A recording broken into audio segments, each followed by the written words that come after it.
ज्ञानी आत्माएं तो समझती हैं कि वो जो सेतु बना हुआ है वो सिर्फ जो शास्त्रकारों ने शास्त्र लिखे हैं, उन शास्त्रों के आधार पर उन्होंने मनगढ़ंत रचना कर दी है कि द्रौपदी कुंड में से द्रौपदी पैदा हुई।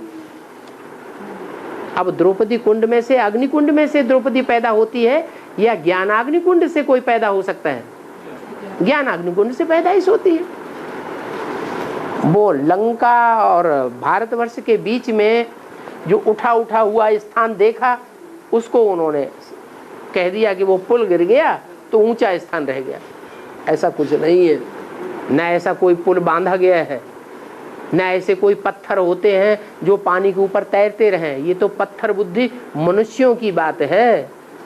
जिन पत्थर बुद्धि मनुष्यों को ज्ञान मिलता है तो वो तैरते हैं, डूबते नहीं है।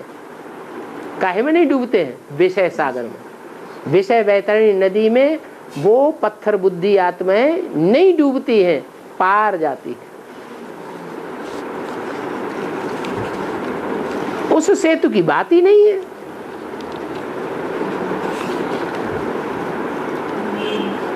बच्चा जब जन्म लेता है तभी बहुत बार बच्चे रोते नहीं हैं। उसका क्या कारण? क्या बच्चे जन्मते तभी रोते नहीं, तो उसको बहुत रुलाया जाता है, तो उसका कारण क्या है? कोई बच्चे होते हैं जो पैदा होते हैं तो रोते नहीं और रोते नहीं हैं। नहीं तो सारी दुनिया पैदा होती है और रोती है, क्योंकि 500 करोड़ जितने हैं वो रुद्रमाला है कि नहीं? रुद्रमाला है। सारे ही रोते रोते पैदा होते हैं। हाँ, भगवान बाप जब आते हैं और ज्ञान बुद्धि में जब अच्छी तरह बैठ जाता है, तब जब उनकी प्रत्यक्षता रूपी जन्म होता है तो वो रोएंगे नहीं। मेरा हुआ है, इसलिए मैंने पूछा। हाँ, तो मेरे को गर्म पानी में डालते थे और ठंडे पानी में डालते और ऐसा रुलाया गया। चलो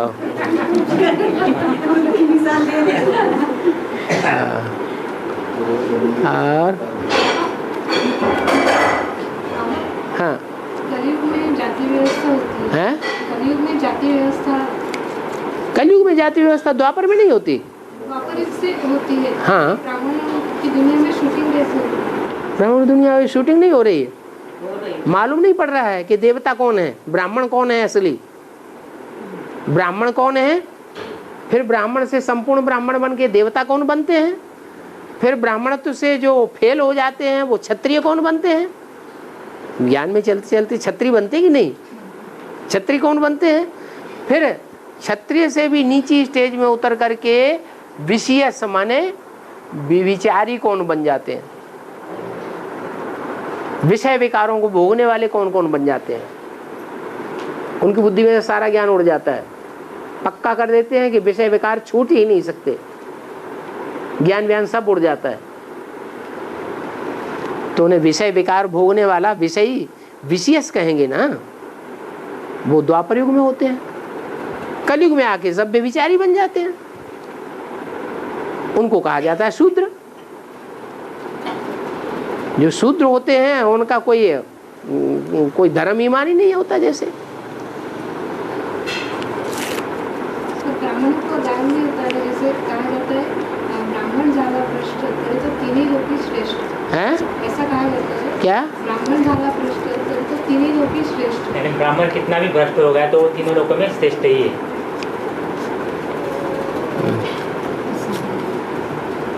देखने में आता है कि जो असली ब्राह्मण बने, ब्रह्मा विष्णु शंकर ब्राह्मण बने ना, आखिरी जन्म में भी क्या है, ब्राह्मण है। जगदम्बा जिसे कहा जाता है वो भी आखिरी जन्म में क्या है, ब्राह्मण। तो गायन चला आ रहा है। सच्चा ब्राह्मण हो तो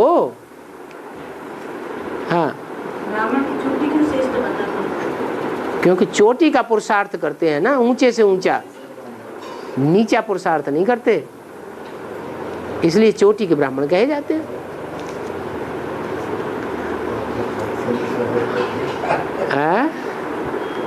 सोपा सपा अर्थ है ना, इतना अर्थ तो समाप्ति को होना ना पड़ेगा। अब ये भी पूछना है बाबा, बेटे सामने पूछ लेना। हाँ, बाबा को तो समझता है, पता मगर आपने को भी समझना चाहिए। हिंदी बोलो तो हम भी समझे। है हिंदी बात कर रहे हैं बाबा जी। क्या? अब बाबा को तो सब माता का अनुभव है, हाँ, अब बहनों को भी अनुभव होना चाहिए ना, है ना, क्या नहीं होना चाहिए? माताएं ज्यादा अनुभवी है।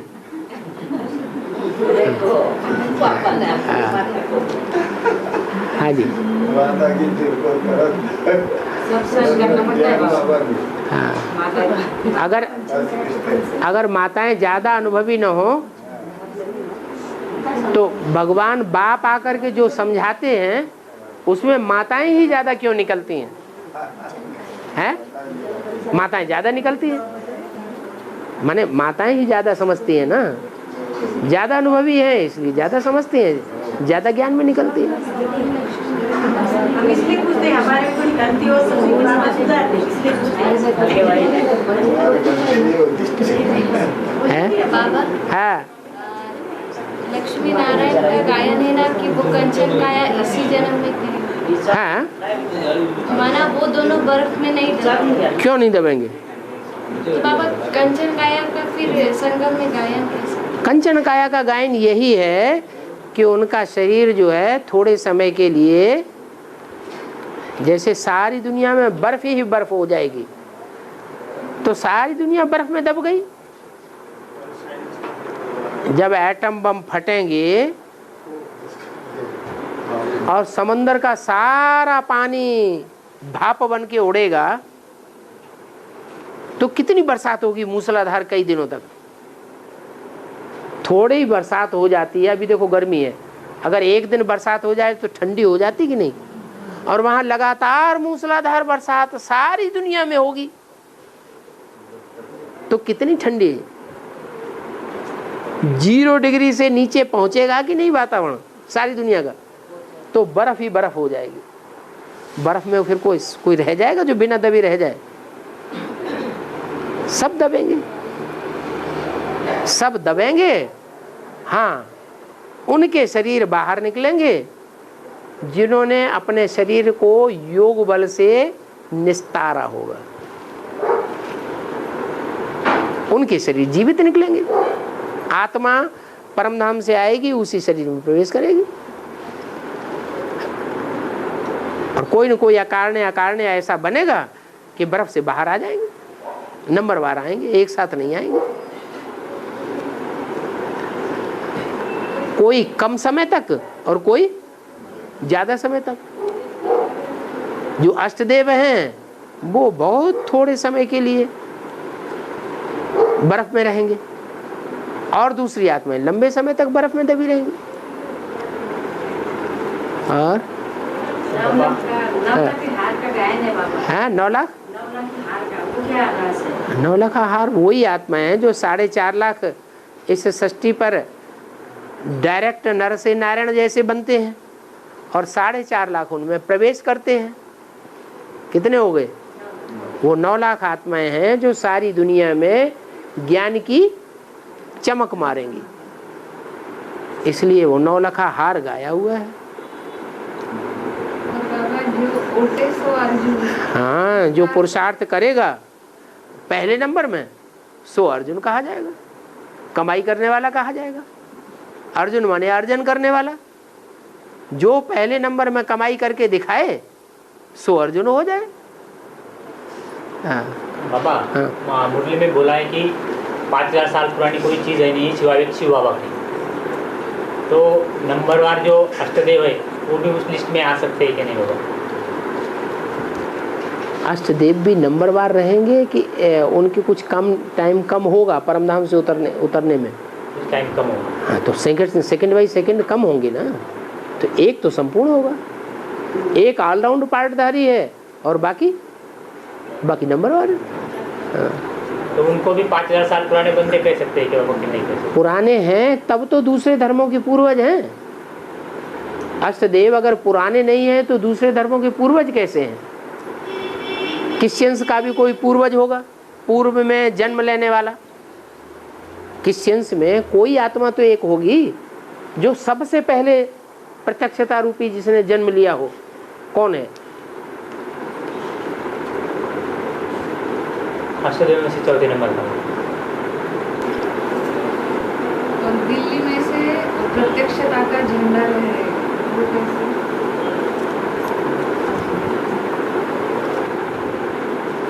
दिल्ली परिस्थान बनेगी तो प्रत्यक्षता नहीं होगी।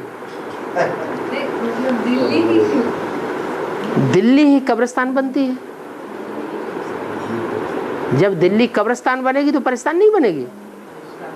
जो सबसे ज्यादा दुखी होगा वो सबसे ज्यादा सुखी नहीं होगा, जो सबसे ज्यादा पतित होगा वो सबसे ज्यादा पावन नहीं होगा, जो सबसे ज्यादा नीचे गिरेगा वो सबसे ज्यादा ऊपर नहीं उठेगा।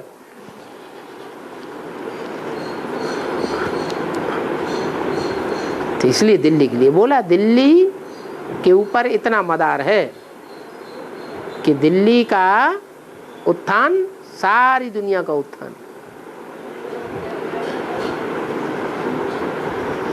और बाबा पापी से पापी आत्मा है कि वो ऊपर उठ सकती है क्या? एकदम पापी से पापी आत्मा। दुनिया में सबसे बड़े से बड़ा पापात्मा कौन बनता है? अच्छा, सबका बाप कौन है? पापात्माओं का भी बाप और पुण्यात्माओं का भी बाप कौन है? हैं? शिव बाबा।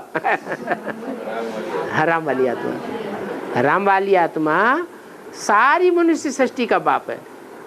इस मनुष्य सृष्टि में अच्छे से अच्छे भी हैं और बुरे से बुरे भी हैं। तो बुरे से बुरों का भी बाप है और अच्छे से अच्छों का भी बाप है। अच्छों के लिए अच्छा है और बुरों के लिए बुरा है। और बाबा हाँ, अभी जो बाबा ने बोला कि अष्टदेव में से जो चौथे नंबर का जो मन का है हाँ, वो क्रिश्चियन धर्म से कनेक्टेड होगा, है। वो क्रिश्चियन धर्म से कनेक्टेड होगा। क्रिश्चियन धर्म का पूर्वज उसे बाबा ने बोला अभी। अष्टदेव में से जो 5वें नंबर का मणका है, पहला सूर्यवंशी, दूसरा चंद्रवंशी, तीसरा इस्लाम वंशी, चौथा बौद्ध वंशी, 5वां क्रिश्चियन वंशी। तो वो जो नंबरवार जो मन के है हाँ। तो उसमें धर्मखंड के पूर्वज गाए जाते हैं। है। तो उनको सेवा करने के लिए तो वहाँ तो जाना ही पड़ेगा। कहाँ? उस धर्मखंडों में। क्यों? भारत में दक्षिण भारत का विदेश नहीं है, तो फिर तो यहाँ ही उसकी शूटिंग हो जाती है। यहाँ भी हो जाएगी, विदेश में भी जाना पड़े तो क्या मुसीबत आ गई? मुसीबत तो कुछ नहीं बस। जब यहाँ भारत के बच्चे विदेश में जा रहे हैं, भारत में लक्ष्मी बनने वाली भारत माता जब विदेश में जा रही है, तो भारत के जो और बच्चे हैं वो विदेश में जाएं तो क्या बड़ी बात है? हाँ।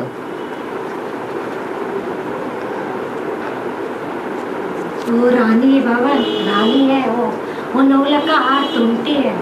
कहाँ गया मेरा नौलखा का हार? हाँ। तो वो रानी कौन है? अरे विश्व की महारानी कोई है नहीं। अरे हाँ, हाँ। बाबा कहते हैं कि एक दिन का बच्चा भी लास्ट से पास जा सकता है। एक दिन का बच्चा भी लास्ट बच्चा भी लास्ट से पास लास्ट में आने वाली आत्मा भी लास्ट सो फास्ट जा सकती है। हाँ। तो फिर अगर कोई आत्मा लास्ट में भी आए, हाँ, वो अष्टदेव में आना चाहे तो आ सकती है? आ सकती है। अरे क्यों नहीं आ सकती? लास्ट में आए तो उसमें प्योरिटी कितनी पावर होगी कि लास्ट में आने पर भी फास्ट जाए। लक्ष्मी लास्ट में आएगी या फर्स्ट में आएगी? तो लास्ट में आएगी और विश्व की महारानी बन जाएगी, तो लास्ट फास्ट नहीं हुआ। और तो बाबा जो रुद्रमाला का मुख्य मंत्र है पहले नंबर का, राम बाप वाली आत्मा, उस मन के को अपने पार्ट के ऊपर सेट होने के लिए जब से वो बेसिक में आती है तो 6-7 साल का टाइम लगता है। तो वैसे नंबरवार जो अष्टदेव है वो एडवांस ज्ञान में आने के बाद अपने को अपने सीट पर सेट करने के लिए कितना टाइम लेते हैं? मुख्य क्वालिटी तो है नष्टो मोहा स्मृति लब्धा। जब से बाप के बने, निश्चय बुद्धि बने, उसके बाद उनके प्रैक्टिकल जीवन में देखने में आए कि उन्हें अपने बाप से कोई लेना देना नहीं, माँ से कोई लेना देना नहीं, भाई बहनों से कोई लेना देना नहीं। लेना देना है, करना धरना है कहाँ? बाबा उनके पास। तो शुरुआत से ही उनका फाउंडेशन ऐसा पड़ रहा है ज्ञान में, तो बिल्डिंग भी बढ़िया बनेगी। और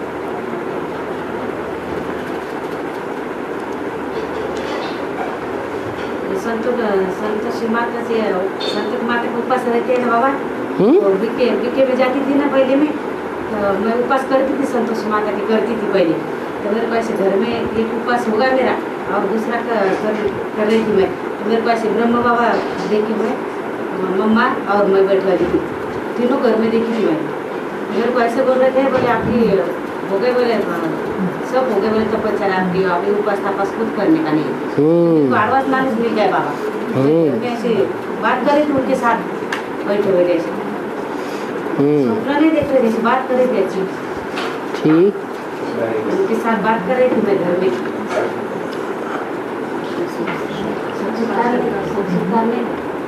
बोला थी वजह से